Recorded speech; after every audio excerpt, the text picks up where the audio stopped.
So apparently I'm going to start every video laughing about how I said I'd do one of these a week, and I can never get that done.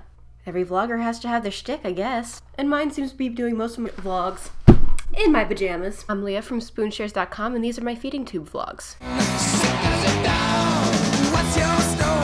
Today we're going to talk about the procedure to have the tube actually implanted. There are two ways to go about this, either to have it placed endoscopically in an outpatient procedure. When they do this, it's called a PEG tube, or have it surgically placed. The endoscopic procedure is pretty low-key. You have a mild sedation and you're sent home the same day. It's an outpatient procedure. I can't really speak to how painful that procedure is though, because I had it surgically placed, so I didn't personally experience it. I also had a stomach biopsy at the same time. I mean, while they were in there, you might as well take a slice, right? So my pain levels were probably different than yours will be or would be. Unless you also have the biopsy done, which might be a good idea if you also have gastroparesis. It can help them establish whether the damage is in the muscle or the nerve, which can then inform which medications you might want to try. But back to the surgery. If you have the surgery, they will put you completely out with an anesthesiologist, so you won't feel a thing. I'm pretty sure that with the outpatient endoscopic routine, you will be conscious enough to know what's happening. Your lights out when it's the surgery, completely out.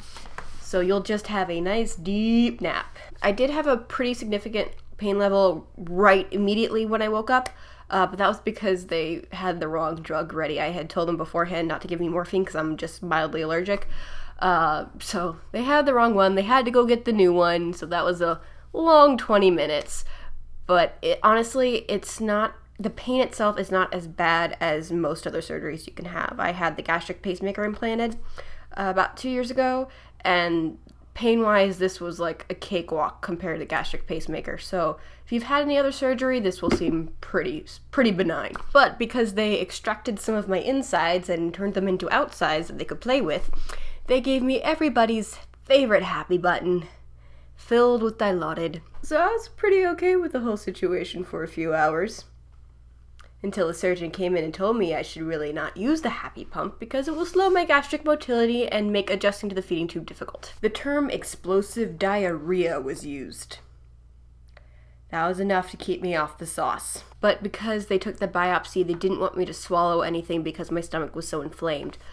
This was a problem because, one, the anesthetic gives you serious cotton mouth, but they gave me a little sponge on a stick in ice water to wet my mouth. Seemed to help enough. Two, that meant they wouldn't give me any other pain meds orally. And because they didn't want to use narcotics because it slows the gastric motility, my only option was Tylenol. And for some reason, they didn't have IV Tylenol at Pennsylvania Hospital, despite the fact that I know it exists. I've had it at other hospitals.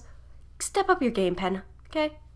You're slacking. So I had to keep bugging because I needed some sort of pain manager, and I didn't want explosive diarrhea, so what were my options? They finally gave me a Tylenol suppository. In case you don't know, a suppository goes up your butt. That was a low point for me. It was actually not as bad as it sounds, though. The idea of it was worse than actually doing it. Once you wrap your head around it, it was really simple. Just go to the bathroom, poke it up, it dissolves, you're fine. And then I had some pain relief, so worth it. But as far as I know, the whole swallowing thing, I only have to worry about that if you actually get the stomach biopsy. Otherwise, they'll probably just give you some regular Tylenol for the pain, and it won't be too hard to manage. By the second day, Tylenol really was more than enough to manage the pain down to a 3 or 4. Remember, post-surgery, you are going to have pain. It's gonna suck, but it's for long-term benefit. Just remember that. You will not be better off the day of the surgery, the day after the surgery, as you were the day before the surgery, but hopefully you will be much better off weeks after the surgery as you were the day before the surgery. We'll keep you overnight if you haven't done surgery to see how you tolerate the feeds. My experience was that they didn't want to send me home until they bumped my feed rate up to 55 milliliters an hour, a feed rate which I still can't tolerate over 6 months later.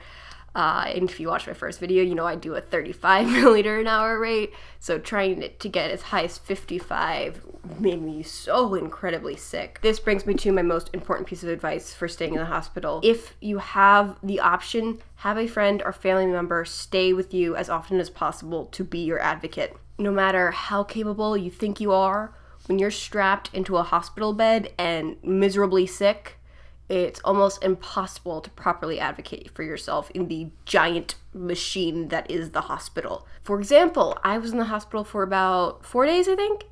I think I'd still be there if my mom hadn't been there to help me arrange for everything when I got home and to call my GI for me so he could yell at the doctors and tell them to get me the hell out of there, whether or not I was at 55 milliliters an hour. Just to give you an idea, when I was really sick one night and it looked like I really wasn't tolerating the fees, they sent in a urologist to help me. Just to clarify, I do not have a penis, so I don't know why a penis doctor was there to help me. Seemed a little ridiculous.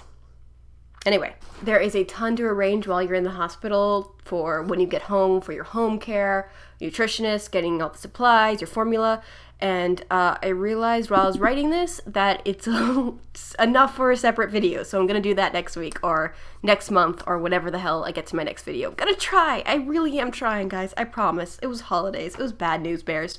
Anyway, if anyone has had their tube placed endoscopically, I would love it if you could share your experiences either in the comments or if you want to be an extra achiever, hop on over to spoonshares.com and make a video, write a post, a cartoon, anything. Tell us your experience placing your feeding tube endoscopically. If anyone wants personal advice, feel free to contact me via social media or the Spoonshares contact page. Information is in the box underneath me. Click on my face to subscribe for more feeding tube vlogs and check out spoonshares.com for more spoony tips and a chance to share your own expertise. Guys, I would love it if you would post. I don't want this to be just me. I want everyone to be contributing to this thing.